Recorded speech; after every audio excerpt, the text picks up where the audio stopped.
The James Cooley Show, It's Your Life, can be heard every Sunday at 9 p.m. right here on The Answer San Diego. Life is full of circles, cycles, phases, and stages. It's your choice to ignore or embrace them. Motivational speaker, author, military veteran, and founder of the J.C. Cooley Foundation, James Cooley, and his guest will inspire and equip you to strive for your own greatness and overcome adversities. Listen to The James Cooley Show, It's Your Life, every Sunday at 9 p.m. right here on The Answer San Diego.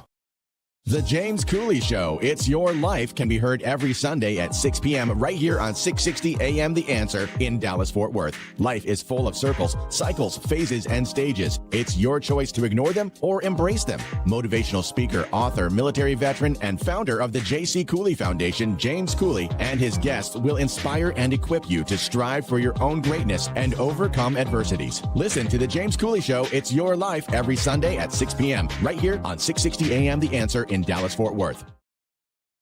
The James Cooley Show, It's Your Life, can be heard every Sunday at 6 p.m. right here on The Answer. Life is full of circles, cycles, phases, and stages. It's your choice to ignore or embrace them. Motivational speaker, author, military veteran, and founder of the J.C. Cooley Foundation, James Cooley and his guests will inspire and equip you to strive for your own greatness and overcome adversities. Listen to The James Cooley Show, It's Your Life, every Sunday at 6 p.m. right here on The Answer.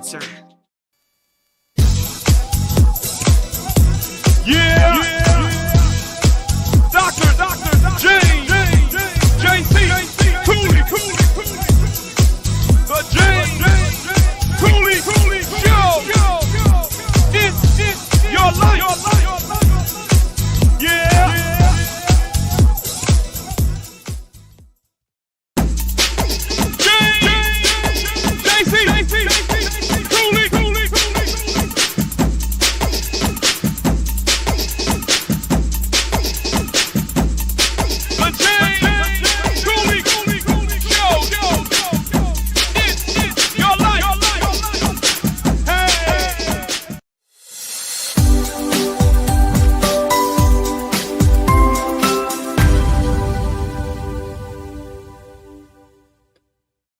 Hello, welcome to the James Cooley Show, It's Your Life. I'm your host, Dr. James J.C. Cooley, and wow, you know what today is? Today is 306-degree health. Unfortunately, the guest co-host, Dr. Mike Mantell, will not be joining us today, but I'm sure he's watching this, and I'm sure he's going to comment. So we got an absolutely fantastic show coming your way today. And no, Michelle, I'm not going to give it away. I know that's you. We got this guest doing amazing things out there. And, sometimes we find ourselves in a situation of circumstances and we have to seek help, but sometimes we don't want to. Mm-hmm. But then I believe that God always makes his way. And so I'm excited about the story that and this guest that we're going to have on today. How you doing, Dr. Cooley? How you doing? I'm doing great, James. Doing great. I think it's going to be in the triple digits today where we are, but I didn't go back outside, so I'm assuming it's hot. But you know what? What is a hot topic? It's about mental health. It's always been a hot topic, and we have this guest today. He's going to provide his perspective and what he's doing and the things he's been through regarding this topic. Yeah, I mean, I think this is something that need to be talked about and discussed a lot more in society. And that's the only way we can truly get help and truly understand if there is a problem there. So, but yeah, can you do the honors by introducing the title of the show, the purpose of the show, and introduce this absolutely fantastic guest? Yes, well, it's 360-degree Health Day, and the title of the show is When Leaders Normalize the topic of mental health. Performance is unleashed and lives transform. And we're having a sit-down conversation with Adam Nemer. He's the founder of Simple Mental Health. He's going to talk about mental illness being prevalent across corporate America. The American workplace is making us sicker. When leaders help improve the mental health of their employees, they unleash hidden performance.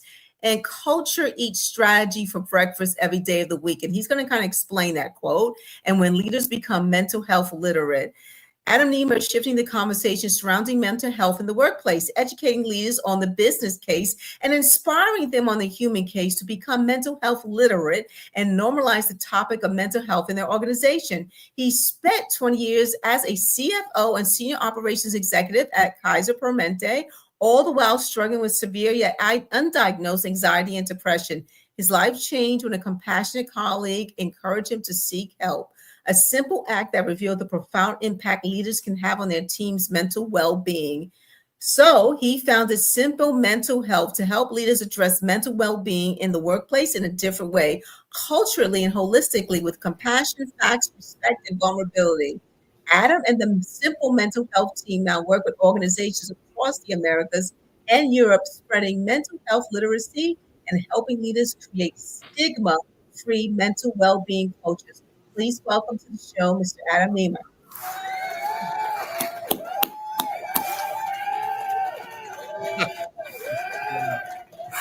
Welcome to the show, Adam. How you doing? How you doing today? I'm doing great, JC and Michelle. It's so great to be with you. Thank you. Wow, this topic that we're going to talk about today is so needed, and especially in corporate America, because as leaders and execs and CFOs and CEOs, sometimes we think we got all the answers. We know we got a lot of pressure on our plate, and sometimes we have to reach out for help ourselves to understand that we need help. So Adam, so besides what Michelle had mentioned, can you tell our viewers and listeners a little bit more about you, where you grew up, what made you click, and why you are so inspired about all the things that you're doing that could help leaders and other folks in industry? Yeah, absolutely. So thank you so much for inviting me to spend some time with y'all today. This is so great. So, I grew up in Oregon, went to college in LA, lived abroad in Prague and Israel stuff. But really, when I think about, my life, what's about me, I'm the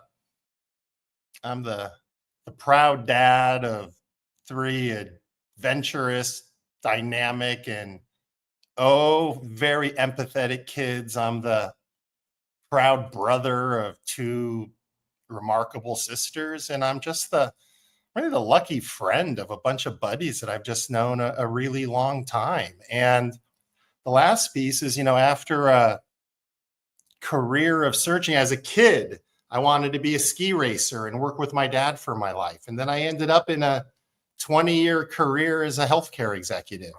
And I finally found my calling. At 52 years old, I found my calling, helping leaders address mental health in the workplace. And so I'm just the luckiest guy I know, JC. Hey, man, you're lucky. We all are. I'm so happy that you are, because just like I mentioned a second ago, many times as leaders, we don't understand. Okay. We don't understand that we need help in order to run a successful organization, in order to maintain our sanity and all those things. I want to do, before we get off into this, I want to show a video. It's just about 3 minutes long. This is about you. Here we go. Hi, I'm Adam Nemer, the author of Simple Mental Health, a book exploring my experiences as a 20-year healthcare executive, all the while struggling with severe yet undiagnosed depression and anxiety.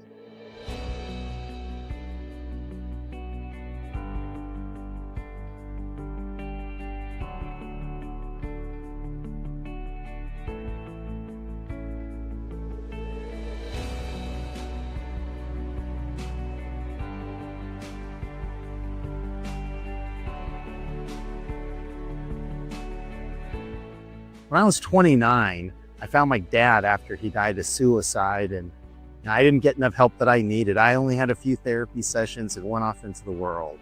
I got an MBA, got married, started a family, grew a successful executive career, the CFO of a multi-billion-dollar healthcare system, the Senior Operations Executive at a $4.5 billion health plan. On the outside, it seemed like I had a dream life, but on the inside, I was one hot mess. I couldn't breathe. I couldn't control my emotions. I could get so angry or completely disengaged, and I was getting worse every single day. And about 7 years ago, in Just a 5-minute conversation. A colleague at work, this guy named David, encouraged me to get some help. In just a handful of minutes, David, a senior executive at a $90 billion company, helped launch my life on a completely different path, a path of self-discovery and healing, a path of hope and optimism, and a path of spiritual awakening and fulfillment. And that 5-minute conversation, it eventually led me to find my calling, inspiring leaders to think about mental well-being in their organizations differently, more culturally and holistically, with compassion, facts, respect, and vulnerability. And that's the purpose of writing Simple Mental Health. It's for leaders, all sort of leaders, from board members and corporate executives to small business owners and line supervisors, from partners in law firms to plant managers and auto factories, from nonprofit executives to leaders in our school systems, from athletic coaches to team captains. And this book is for all the informal leaders out there too, those who lean in and participate in their organization or their communities, regardless of title or hierarchy or how much they get paid. I hope that it educates all of you on the business case and inspires you on the human case to spread mental health literacy across your organizations and in the communities in which you all live.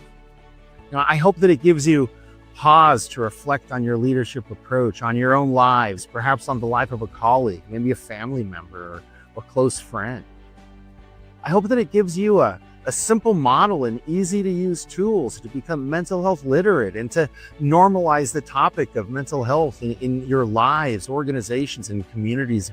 I hope that it inspires you to start having 5-minute conversations like David had with me. I'm Adam Nemer, and I'm the author of Simple Mental Health.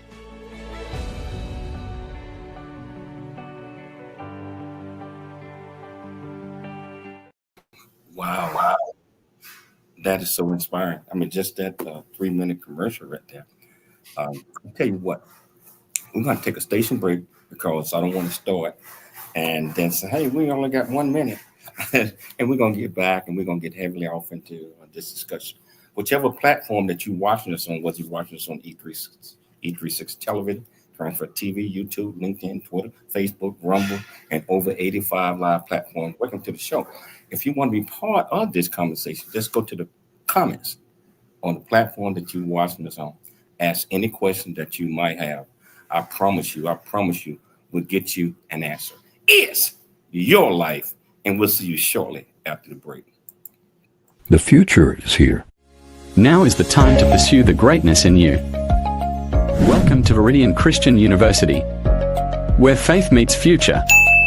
We are a fully accredited, 100% online Christian university. We offer bachelor's degree, master's and doctorate degree programs, built for students like you, affordable tuitions, 30+ degree programs, 100% online and flexible, integrating faith with learning. Study from anywhere at your pace. At VCU, we do not just prepare you for a degree. We prepare you for purpose. Discover who you are, grow in faith, and build a future that impacts the world. Are you ready to start your journey today? Visit www.viridianchristianuniversity.com. Apply today and be among the global leaders.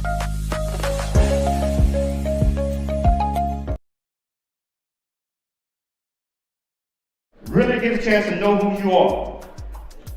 And once you know who you are, you truly know who you are, love who you are. Love who you are. You're a masterpiece. Love who you are. Love who you were born to be. Love me some me. That's what I'm talking about. When you leave high school, you gotta know today or tomorrow, or hopefully today, what your plans are. Hopefully, there is no bad decision unless there is no plan. Create, collaborate, commit with confidence. Commit with what? Commit with what? And everything that you do. Noah Dingley here, producer of The James Cooley Show, It's Your Life. And the new audio version of James' book, Country Boy, City Boy, A Journey That Ain't Over Yet, is a must-have. James shares his true life story of struggle and success in America. It's both a cautionary tale and a roadmap to achieving the American dream. Get the new audio version of Country Boy, City Boy, A Journey That Ain't Over Yet by James Cooley on Amazon.com or wherever audiobooks are sold. Doctor James JC Cooley. The James Cooley Show.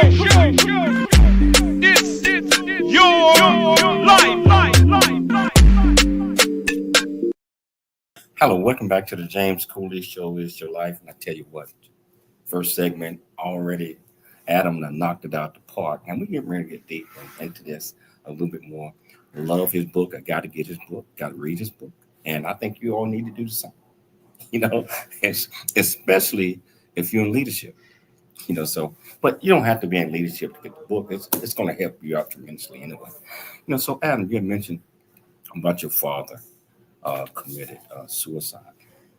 How did that impact you in the beginning to try to get an understanding of how you felt and how he might have felt in order to do something like that? Well,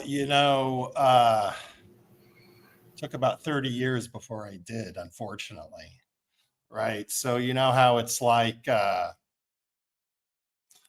life is just, we all experience life as one experience after another. And when we all reflect back on our lives, there's certain moments that we remember for one reason or another. It could be a time a grandparent took us to a park. It could be a interaction with a professor at college. You could remember something that happened in junior high. You have these collection of strong memories that are kind of in the background of your essence. And sometimes you think about them, those small events. So finding my dad's suicide was just one of those events that it was the event. It was, if life is a collection of our events, this was the big rock. It's suicide reaches itself through generations and through time. And everything about my life has been on a different path for having found him.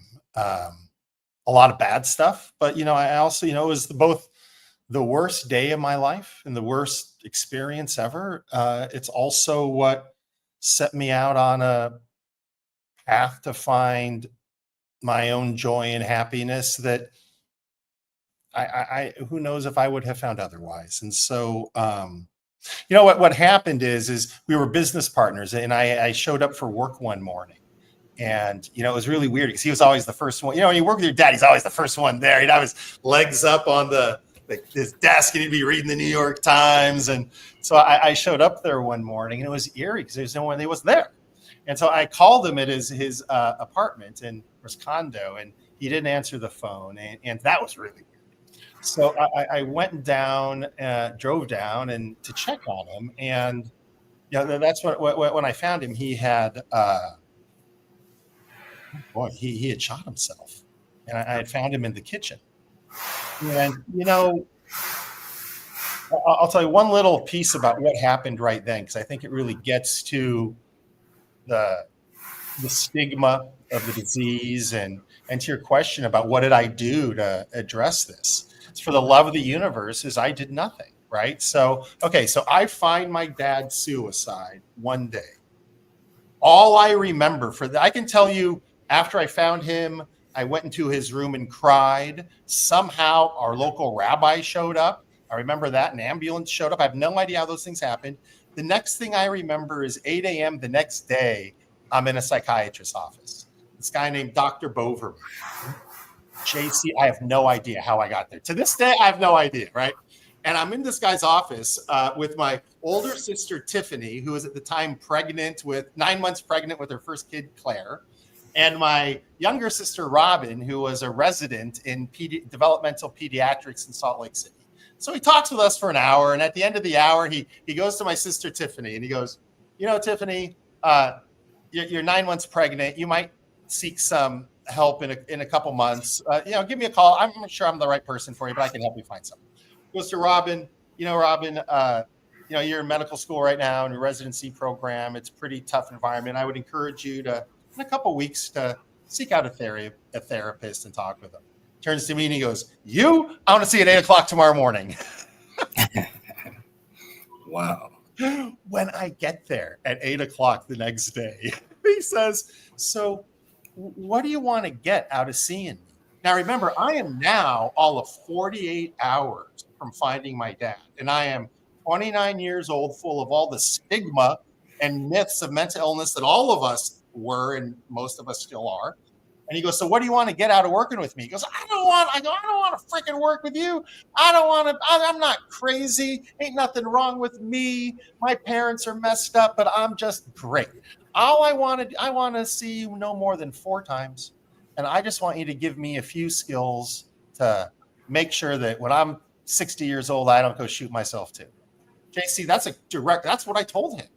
And I saw him for 4 sessions and he gave me some really unbelievable advice. But if I could go back in time and change one thing I ever did, right? If I had been open to just getting help, seeing a therapist, taking antidepressants back then, I would have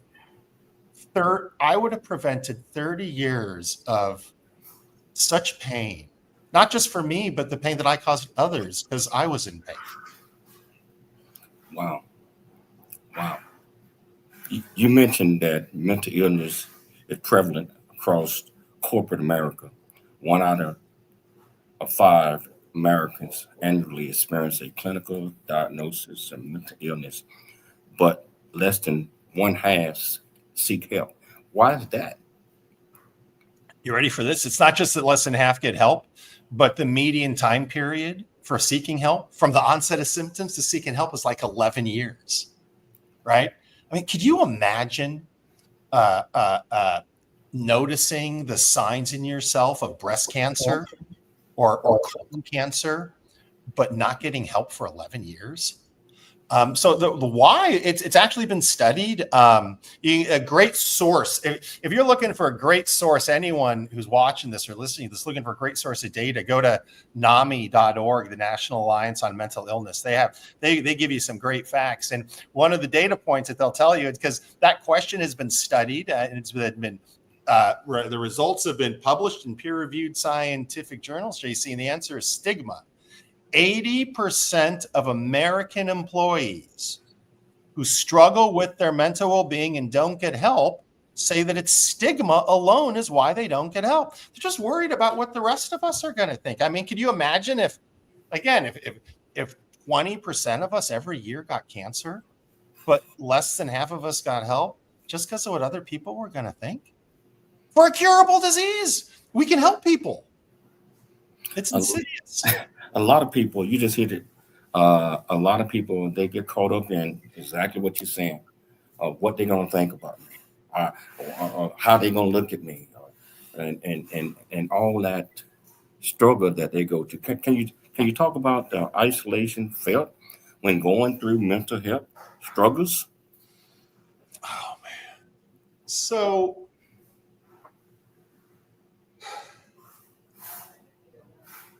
Yeah. So it's a great question. It's funny because it's like, what does mental illness feel like? It can be a real esoteric topic, right?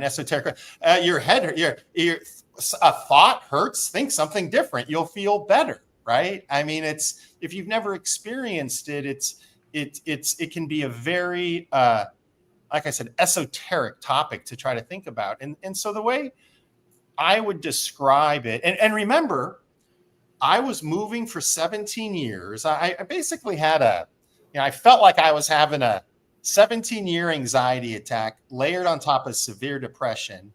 and didn't really, I knew in the back of my head there was something really wrong with me, but I couldn't address it because of the stigma. I'm like, they don't let people be CFOs of healthcare systems if you check all these boxes. And so I didn't get help. And what that isolation felt like is, for me, mental illness and depression, it made me feel lonely. So for me, I experience depression as loneliness in the world. And I experience, what does anxiety feel like for me? Anxiety for me is like worrying about the future. So for me, it's depression. I'm worried about something that happened in the past, or anxiety is I'm kind of worried about the future. And it kind of both settles in this feeling of loneliness. You're all alone, right? And now I want to talk for a second about so what, right? So you feel alone. We're all alone in the world. So think about our last Surgeon General. I mean, Dr. Vivek Murthy. He did some remarkable work for America in this zone. And, he came out with a great work. I think this was in the Wall Street Journal a year and a half ago, where he talks about how loneliness is such a pandemic in America that loneliness, I'll talk about the impact with your physical health, loneliness, a cause and effect of depression and anxiety, impacts your cardiovascular system like you're smoking up to 15 cigarettes a day. Wow. So that was me for years. If, people say, what did it feel like? I felt like I was moving through life, breathing through a straw. Like I could, I had emphysema. If you ask someone who has emphysema what it's like you're breathing through a thin straw. I couldn't catch my breath. I went for years. I couldn't catch my breath. And so it's because I wasn't able to manage my worriedness and my worriness about the past and anxiety about the future, it caused my physical body for my cardiovascular system so that I couldn't breathe. I literally felt like I was a pack-a-day smoker, not being able to catch my breath. How did that, how did that affect your family life? I'm talking about your kids and your wife. Oh, well, you ever hear of fight or flight? Doctor talk about that all the time. I wasn't raised to be a flighter. I was raised to be a fighter. So no, I had to use all of my inner strength and resiliency at work every day, because it's just, CFO of a hospital, running a health plan. There's one crisis. It's just wackadoodle stuff. But that's a crazy job. So it's just one thing after another. And so I used all my strength and resilience to be as calm as I could there. And it broke out at home, right? So you could only, I think, my wife, my now ex-wife, I will always, divorce is a two-way, it takes two people to get divorced, but I'll always walk with a real understanding that I could be a real SOB to my wife. And over time at work, I could be a real SOB to people at work too. Every year I would write in my individual development plan at work how proud I was to becoming a facilitative, psychologically safe leader, but I didn't like how people experienced me when I was having a bad day, right? When I could be a defensive, rude, impatient, you name it. And all of my leaders, every year I'd get read this Harvard book, read this Harvard Business Review article, read this Wharton book. And it was lovely and good advice, but in effect, I didn't need leadership books. My problem wasn't that I wasn't an effective or skilled or educated leader. It was that I couldn't manage emotions, my imagined emotions. And frankly, it turned out that going to cognitive behavioral therapy was the absolute best executive coaching I ever got.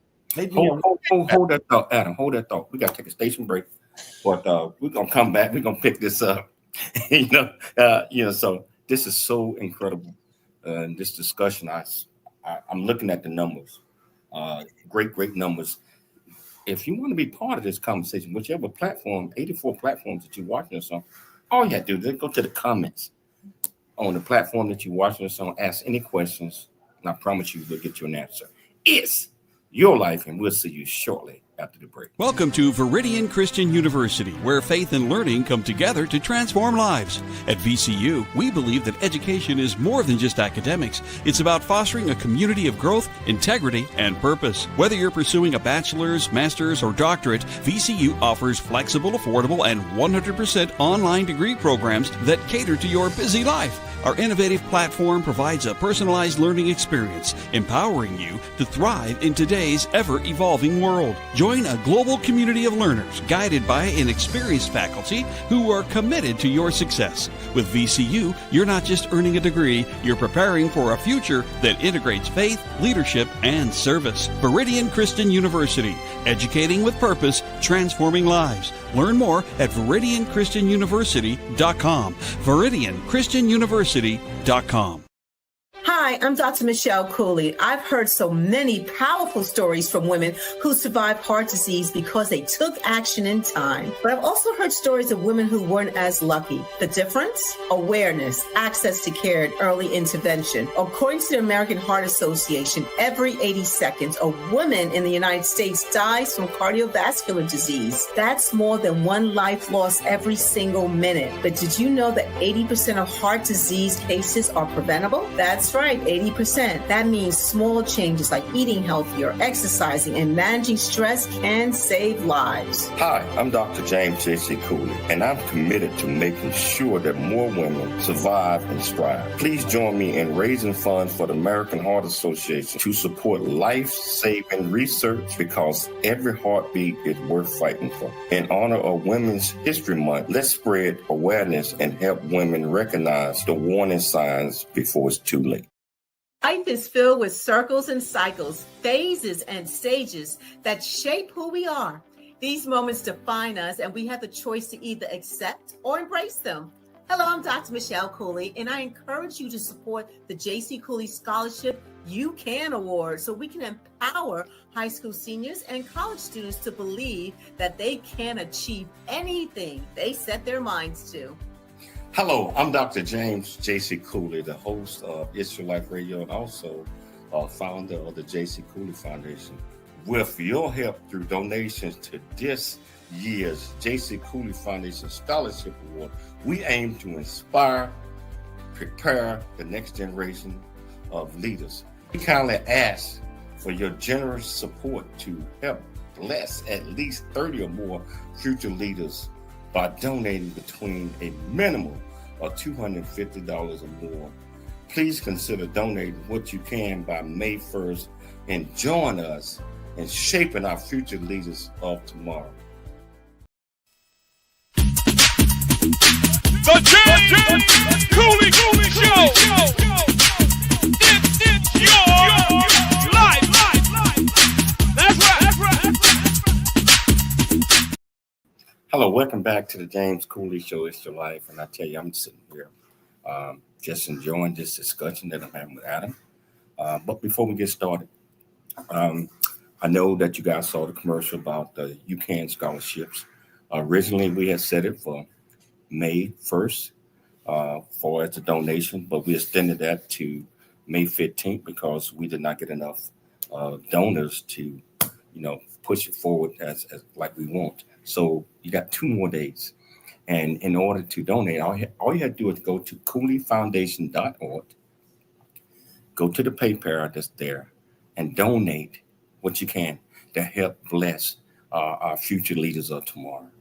And, we'll be in California next week at 5 or 6 high schools, blessing our future leaders. So we need your help. CooleyFoundation.org, PayPal, and donate what you can to help out. Adam, I want to get back.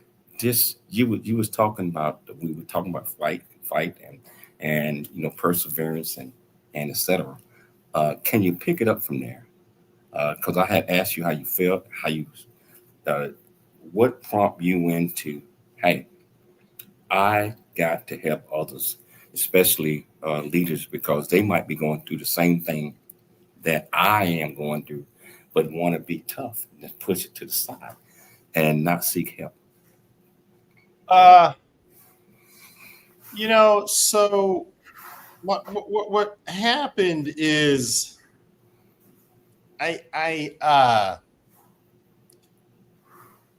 here's exactly what happened, the timeline of events. All right. So one day, I find my dad's suicide, right? In 1999. I go 17 years getting worse and worse and worse and worse. And then about 17 years in, about 8 years ago, I found my mom after she passed away. And what happened is I had a complete emotional breakdown in that moment, and I didn't know it. Right after all those 17, 18 years then of severe mental illness without taking care of it, I popped. I started wearing Levi's to work, t-shirts. I'm pretty sure I wore sandals to work a couple of days. Man, it looked like I was going to the beach, not running a multi-billion-dollar operations of a health plan, right? And I was mean as heck to everybody. And what happened is this, then about one day on a Sunday, about 3 weeks later, this national leader at Kaiser is at a church in his mental health. He's at a church on a Sunday in a mental health first aid class. And in the mental health first aid class, as they're going through the signs and symptoms that someone could be struggling with their mental well-being, he's like, Adam. Oh my God, Nemer's in a lot of trouble. Next part of the class, when they teach you how to approach somebody in a safe, thoughtful, non-confrontational manner, he came up with the idea of approaching me the next day and encouraging me to see the EAP folk. And it's that had I not had a mental health literate leader, or it had a senior leader at a $90 billion company became mental health literate, and then in a 5-minute conversation, he changes my life, right? So I see the EAP counselor, and after I saw the EAP counselor, I took about, a month and a half off of work, starting antidepressants and cognitive therapy and all that good stuff. And when I came back to work, people were wondering, like, where the heck have I been? So I ended up about 3 months later having an all hands meeting with all of our staff. I don't know, 300, 400, 500 people in the room and on the phone. And I had the head of our mental health department up in the Northwest interview me. And I shared with them what was going on in my life. So they learned the whole story, me finding suicide, that it was through the love of one of our senior leaders that, I was able to get help and all of that. And what happened is 2 days later, I went for a walk with this young guy in our team. He's a young kid. His name was Cameron, and he knows that I tell this story. He loves it. He's a young, earnest leader that we'd recruited from Colorado. Mm-hmm. And for a walk, he started thanking me, and he was like, when I was a kid in grade school, he had attempted suicide. And throughout middle school and in high school, he had tried therapy and all that, and it didn't seem to work. And he knew that he didn't want to die, but he just thought his life was always going to be sad.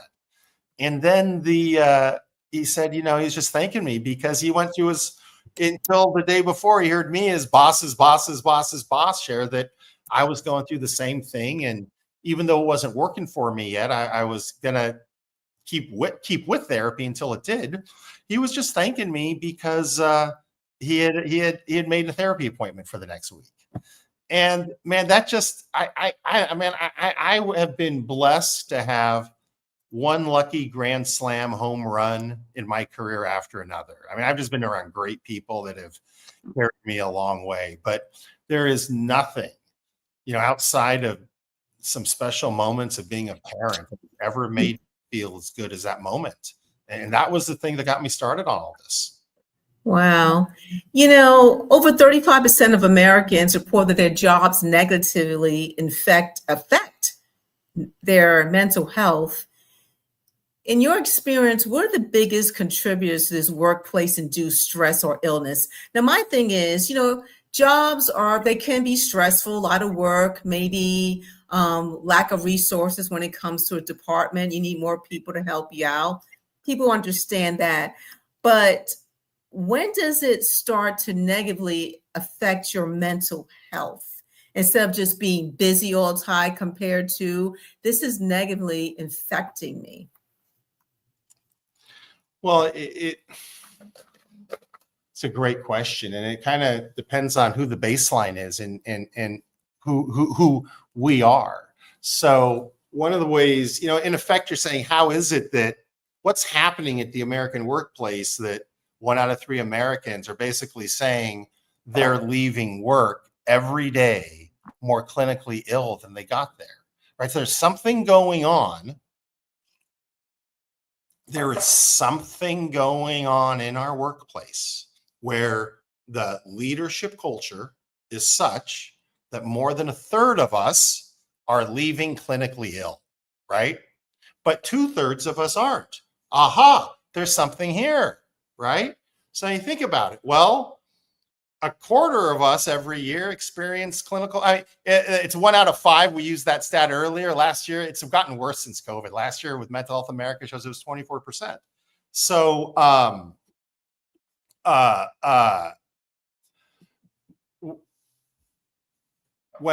on one second.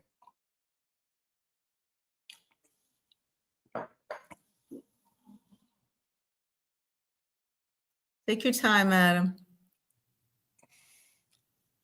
When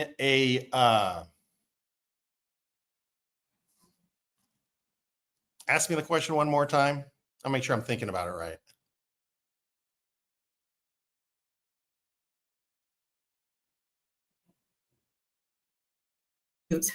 I was on mute. About 35% of Americans say that their workplace is negatively affecting their mental health.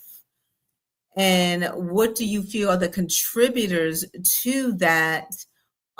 Besides just being busy at work, what are some contributors that are really affecting, and it depends on the person, really affecting their mental health, in your opinion or research? It's like when you show up and you got 1/4 of your staff and your colleagues are struggling with their feelings and emotions, right? And we need to talk about our feelings and emotions, right? And we were all taught as leaders, there's a core fundamental business principle that, we've all been taught over the years, right? That there's no room in business for feelings. We're supposed to leave our emotions at the door, right? And that creates work cultures and environments where it's not rewarded, incented, expressed, rewarded, or reinforced that talking about emotions or feelings is an okay thing, right? In fact, it's the exact opposite. We are told we are not, it's a bad thing to do, right? Well, so all the good research now is to the contrary. Talking about our feelings is good. And so what happens is when our traditional leadership, non-facilitative, non-psychologically safe leadership style, non-mental health literate leadership, what happens is folk who are struggling with their mental well-being, facing that traditional emotionless leadership, leave work every day worse off. Now, 2/3 of us don't, right? Because we're not all struggling. 2/3 of us have the resiliency, and we may, some of us one day may be over here, and the other day we may be in this camp. But the bottom line is that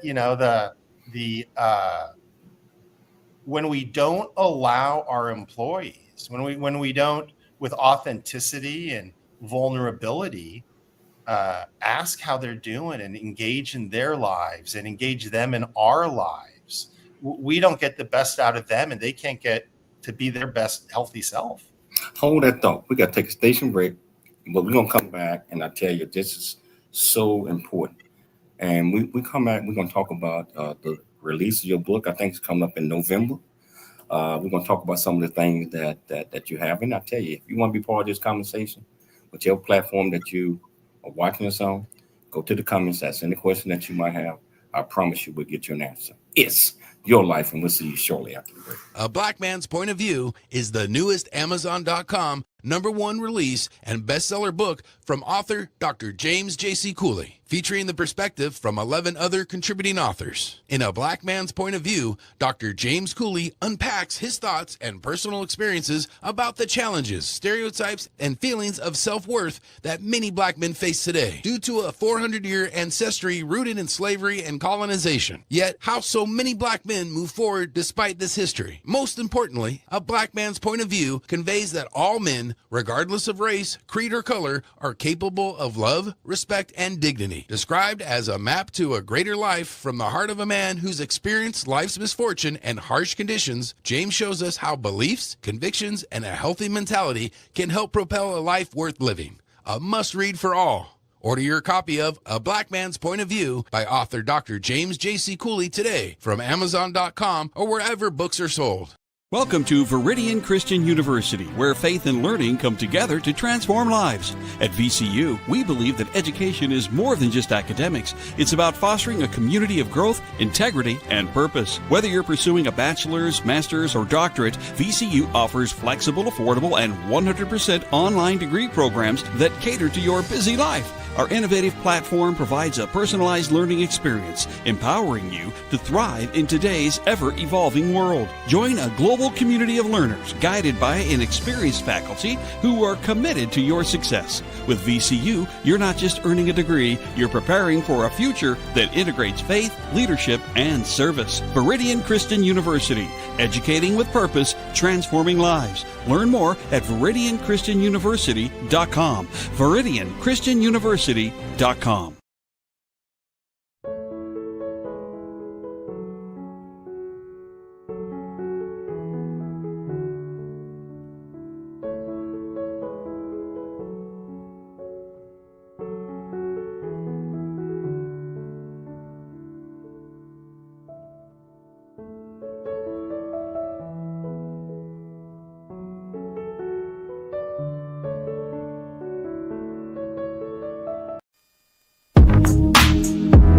It's the James Cooley Show.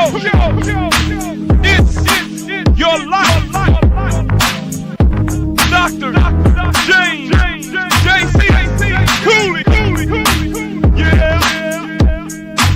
Come on. Hello, welcome back to the James Cooley Show. It's your life, and I'm thoroughly enjoying this discussion that we have with Adam here. And Adam, first of all, I want to thank you for being so brave. I mean, it takes courage for someone to admit that they need help and just step forward and do things about it.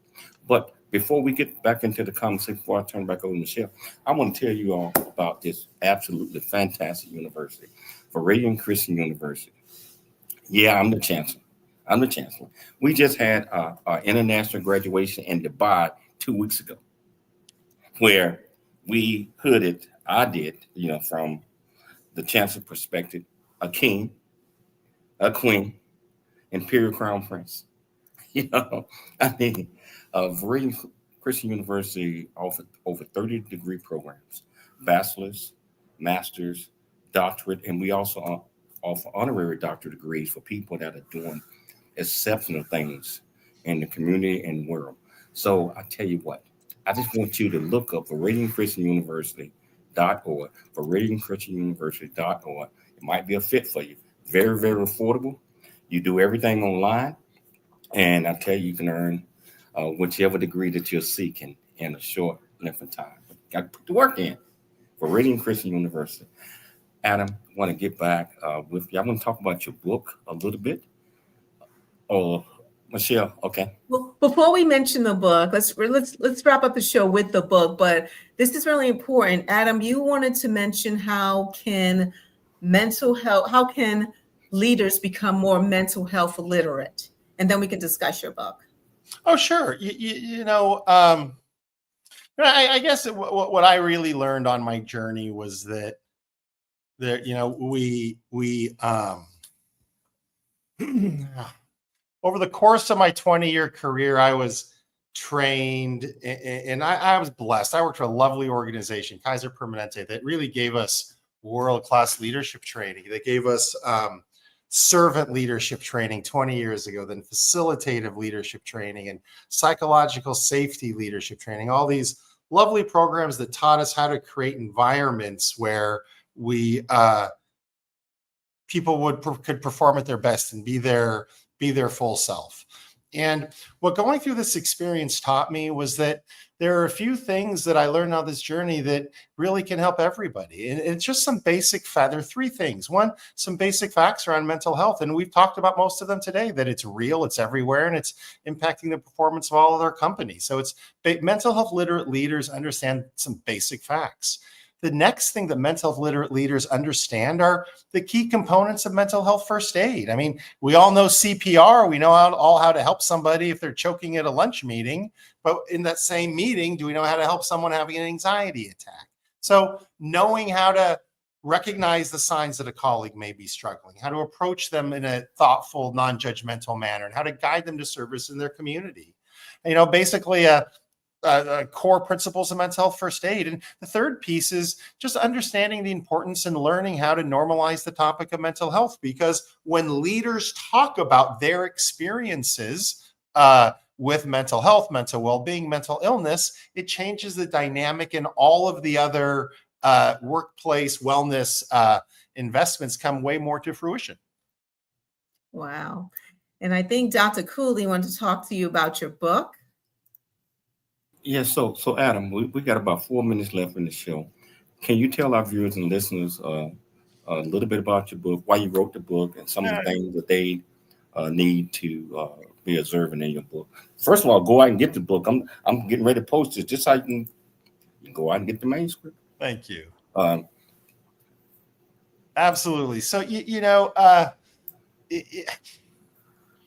what the book is, it's a purposeful memoir. It's a book for leaders where I share my story and what I learned along the way. I bring the reader on my journey from finding dad's suicide to having panic attacks in budget meetings to having one of my kids one day when I came home from work say, "Hey, Dad, why do you yell at me so much?" And when you put this book down, you're going to know the business case, why it is so important, and the human case, why it's so important as us as leaders and as humans to become mental health literate. You're going to learn exactly what that means. You'll put the book down, having learned and understood the signs that a colleague may be struggling and how to encourage them to get help in a appropriate and thoughtful and non-judgmental manner. And you'll know how to normalize the topic of mental health on your teams. It's really just a story of my journey and what I learned along the way. Some of the takeaways that you want our viewers to get from this absolutely extraordinary discussion that we just had. I'm sorry? I said, what are some of the takeaways that you want our viewers to get from this absolutely a great discussion that we just had? The key takeaways are, one, the bottom line is that when leaders normalize the topic, when leaders share their stories, it creates the space for everybody else to share their stories. And for the love of the universe, we all got our stories. It's 1 out of 4 of us every year, right?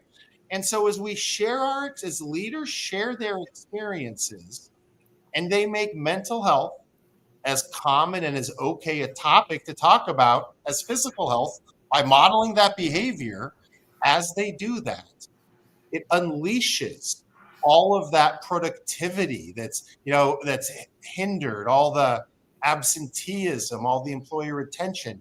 And it just changes everybody's lives. You will never feel better as a leader as when you actually help somebody improve their mental well-being.